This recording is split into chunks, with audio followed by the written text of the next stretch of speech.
Hello guys, welcome back to my channel. আজকের ভিডিওতে যে টপিকটা নিয়ে ডিসকাস করব সেটা হচ্ছে ভীষণ ইম্পর্ট্যান্ট একটা টপিক এবং আজকে রাত্রে পুরো পৃথিবীর ইতিহাস লেখা হবে।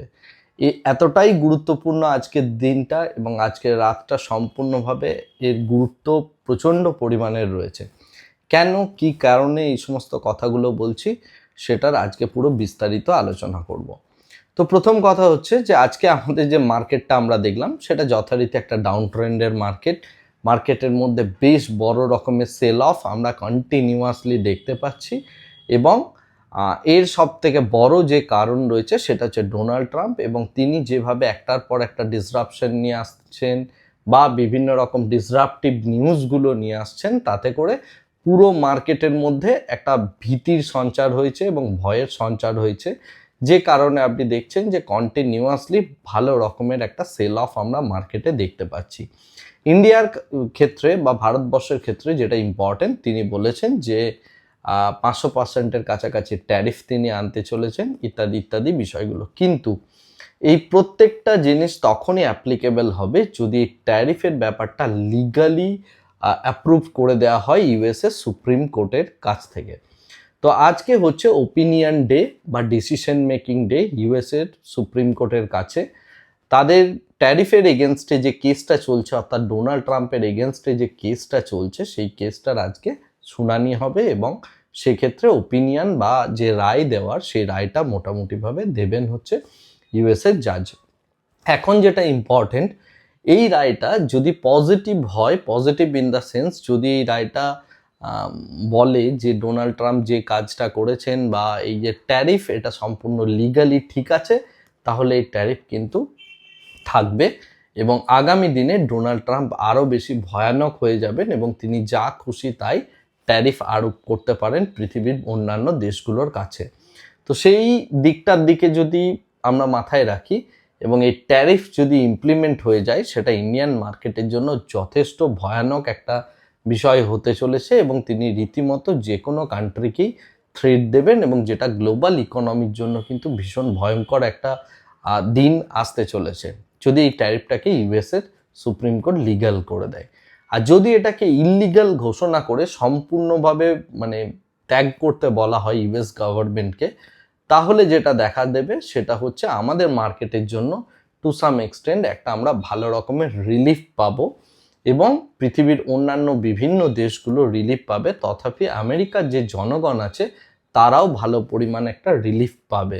কিন্তু এই রিলিফটা পেলেও ডোনাল্ড ট্রাম্প প্রত্যেককে কিন্তু শান্তিতে থাকতে দেবেন না, কারণ তিনি তার নেক্সট যে প্রজেক্টটা সেটা অলরেডি তিনি নিয়ে নিয়েছেন এবং সেটা হচ্ছে যে গ্রিনল্যান্ডকে তিনি দখল করবেন। এর বিহাইন্ডে কি রিজন রয়েছে বা এই গ্রিনল্যান্ড কনটেক্সট থেকে কোন জায়গাটায় যাচ্ছে সেটা নিয়ে ডেফিনেটলি আলোচনা করব। বাট তার আগে যেটা ইম্পর্টেন্ট, এই ট্যারিফের যে ডিসকাশনটা আজকে ইউএসএতে হবে সেটার দিকে পুরো বিশ্বের নজর রয়েছে এবং এক্ষেত্রে পুরো ইউএস সুপ্রিম কোর্টের দিকে পুরো বিশ্ব তাকিয়ে রয়েছে যে সুপ্রিম কোর্ট কি রায় দেয়। সুপ্রিম কোর্টের রায় যদি পজিটিভ হয় তাহলে আমরা আমাদের মার্কেটের মধ্যে কিন্তু একটা ভালো পজিটিভনেস দেখতে পাবো। আজকে যদি আমরা আমাদের মার্কেটের দিকে তাকাই তাহলে যেটা দেখতে পাচ্ছি সেটা হচ্ছে মোস্ট অফ দ্য সেক্টর সেগুলো প্রত্যেকটাই কিন্তু পানিশড হয়েছে। সব থেকে বেশি পানিশড হয়েছে আমাদের রিয়েলিটি সেক্টর। এখন যেটা ইম্পর্টেন্ট, 2:40 থেকে 3:30 অবধি এই যে টাইম পিরিয়ডটা, এই টাইম পিরিয়ডটার মধ্যে যত শর্টস ছিল অনেক পরিমাণ শর্ট কভারিং হয়েছে এবং অনেকেই নিজেদের শর্ট পজিশনগুলোকে কাট করেছেন। আজকের ডেটে যদি আমি মার্কেটের সিচুয়েশন দেখি, বিকজ এটা একটা বড় রকমের আনসার্টেনটি আসতে চলেছে, তো সোমবার দিনের মার্কেট একটা বড় গ্যাপ আপ হতে পারে বা বড় গ্যাপ ডাউন হতে পারে, ডিপেন্ড করছে ইউএসের যে সুপ্রিম কোর্ট কি রায় দেয় তার ওপর পুরো বিষয়টা নির্ভর করছে। এখন এই বিষয়টা নিয়ে আমি ডেফিনেটলি আপনাদের রবিবার দিন রাত্রিবেলায় জানাবো, তার কারণ পুরো উইকেন্ড জুড়ে আর কিছু করার নেই, আপাতত মার্কেট অলরেডি ক্লোজড। এখন যেটা বিষয়, যদি এই ট্যারিফটা ইউএসএর সুপ্রিম কোর্ট যদি এই ট্যারিফটাকে ইললিগাল ঘোষণা করে দেয়, তারপরে ইউএসএ সুপ্রিম কোর্ট যে রায় দিতে পারে সেটা হচ্ছে যে এই ট্যারিফের ফলে যে টাকাটা নেওয়া হয়েছে সেটা ইউএসএর জনগণকে যেন ফেরত দেওয়া হয়। কিন্তু গভর্নমেন্ট বা ডোনাল্ড ট্রাম্প কেউ ফেরত দেবেন বলে আমার অ্যাটলিস্ট মনে হয় না, বা এই জায়গাটা থেকে পিছু হটতে পারে সুপ্রিম কোর্টও। কিন্তু এই রায়টাকে ইল্লিগাল, মানে এই যে ট্যারিফটাকে ইল্লিগাল ঘোষণা করার একটা বেশ বড় রকম পসিবিলিটি রয়েছে। তো সেই দিকেই মার্কেট মেকার্সরা অ্যাকচুয়ালি তাকিয়ে থাকছে। এর ডাইরেক্ট এফেক্ট আজকে রাত্রে আপনি দেখতে পাবেন crude oil, natural gas, gold, silver, এবং তার সাথে আমরা যেটা দেখতে পাবো সেটা হচ্ছে বিটকয়েনের মধ্যে। এই প্রত্যেকটা অ্যাসেট ক্লাসের মধ্যে আজকে রাতে বড় রকমের মুভমেন্ট আসার বড় পসিবিলিটি রয়েছে। ডিপেন্ড করছে যে ইউএসের গভর্নমেন্ট সুপ্রিম কোর্ট কি রায় দেয়।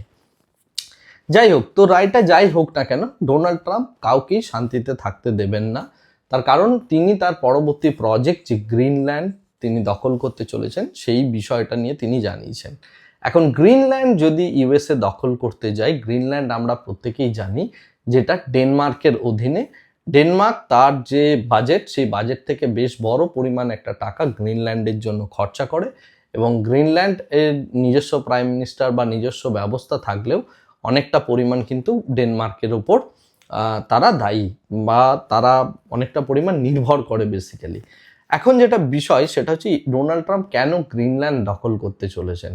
এক নাম্বার কারণ হচ্ছে যে এই গ্লোবাল ওয়ার্মিংয়ের ফলে যে জিনিসটা দেখা যাচ্ছে সেটা হচ্ছে গ্রিনল্যান্ডের টেম্পারেচার কিছুটা পরিমাণ কমেছে।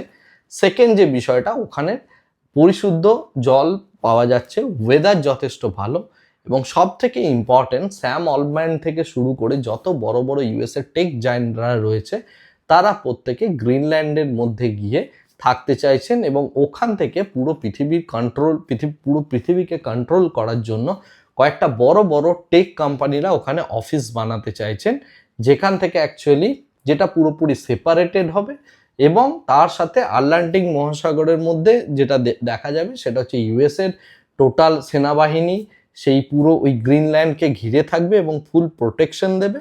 উল্টো দিক থেকে যেটা দেখা যাচ্ছে সেটা হচ্ছে যে ওখান থেকে বিভিন্ন যে সমস্ত টেক কোম্পানিরা রয়েছে তারা পুরো পৃথিবীটাকে কন্ট্রোল করার একটা প্ল্যানিং করছেন।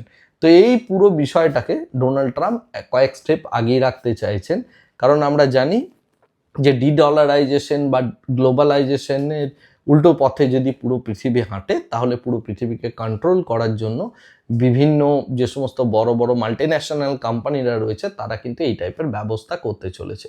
এ নিয়ে আমি পরে একটা বিস্তারিত ভিডিও দেব, যে ভিডিও থেকে আপনারা এই বিষয়টা পুরো বুঝতে পারবেন। এখন যেটা ইম্পর্টেন্ট, ডেনমার্কের কাছ থেকে এই গ্রিনল্যান্ডকে যে ছিনিয়ে নেওয়ার ব্যাপারটা ইউএসএ করতে চাইছে, সেখানে ডেনমার্কের বক্তব্য হচ্ছে যে আমরা কোনো কথা বলার আগেই গুলি করব, অর্থাৎ পুরো শ্যুট করার মতো তারা অর্ডার দিচ্ছে তাদের যে সেনাবাহিনী আছে তাকে।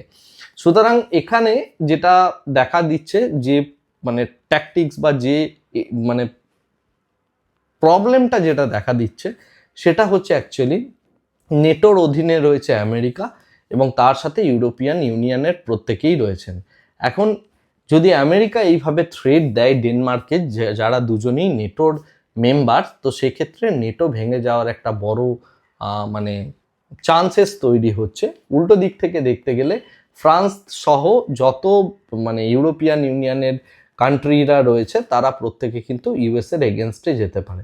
সুতরাং ট্যারিফ বন্ধ হয়ে গেলেও নেক্সট আবার একটা খাড়ার ঘা আসতে চলেছে পুরো মার্কেটের জন্য বা পুরো বিশ্বের জন্য, এবং এগুলো একটার পর একটা আসবে। কারণ ট্যারিফ যদি আজকে বাতিল হয়ে যায় তাহলে ডেফিনেটলি ডোনাল্ড ট্রাম্প আরও বেশি ক্ষিপ্র হয়ে যাবেন, এবং তিনি এই টাইপের স্টেপগুলো নেবেন যেটা কিন্তু আগামী দিনের জন্য বেশ বড় রকমের একটা আনসার্টেনটি আনতে চলেছে।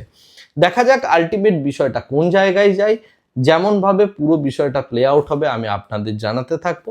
আর যেটা ইম্পর্টেন্ট, আজকে রাত্রে অবশ্যই চোখ রাখুন বা আগামীকাল অবশ্যই চোখ রাখুন এই নিউজটাতে, যে অ্যাকচুয়ালি ইউএসএতে কি হলো, ট্যারিফটা বাতিল করা হলো নাকি হলো না, না ইউএসএ সুপ্রিম কোর্ট বিষয়টা নিয়ে নিউট্রাল থাকলো, কি হতে চলেছে সেটা কেউই জানে না, এবং জানে না বলেই পুরো মার্কেটের মধ্যে একটা ভীতির সঞ্চার রয়েছে, যে কারণে আপনি আজকের ডেটেও আমাদের মার্কেটের মধ্যে বড় একটা পতন দেখতে পেলেন, বা অনেক কোম্পানি থেকে প্রচুর বড় বড় ইনভেস্টার আছে, এফআইআই আছে, যারা এক্সিট করে নেওয়ার মতো একটা সিচুয়েশনে গেল। রাইট? তো এই হচ্ছে টোটাল মার্কেটের পরিস্থিতি। বর্তমানে মার্কেটটাকে টোটালি কন্ট্রোল করছে জিওপলিটিক্স, এবং ট্রাম্পের বিভিন্ন রকম যে নীতি রয়েছে, তাছাড়াও প্রত্যেকটা কান্ট্রির যে নিজের নিজের নীতি রয়েছে, সেগুলো প্রত্যেকটা কিন্তু এক্ষেত্রে ইম্পর্টেন্ট হয়ে দাঁড়াচ্ছে। এই জায়গাতে সবথেকে ইম্পর্টেন্ট যেটা, সেটা হচ্ছে আমাদের জিডিপি ডেটার যে ফোরকাস্ট আসতে চলেছে, অর্থাৎ আগামী যে বাজেট আসতে চলেছে, সেই বাজেট উপলক্ষে জিডিপি ডেটার কিছু ফোরকাস্ট এসছে এবং সেইগুলোর উপর বেস করে অ্যাকচুয়ালি আমাদের বাজেটটা নির্ণয় করা হবে। তো সেই সমস্ত বিষয়ে আমি আগামীকাল একটা ভিডিও বানাবো, অবশ্যই সেই ভিডিওটা দেখবেন। আজকের ভিডিওটাকে আর এর থেকে বেশি দীর্ঘায়িত করছি না, ভিডিওটাকে এখানেই শেষ করছি। Thank you very much, bye bye, tata.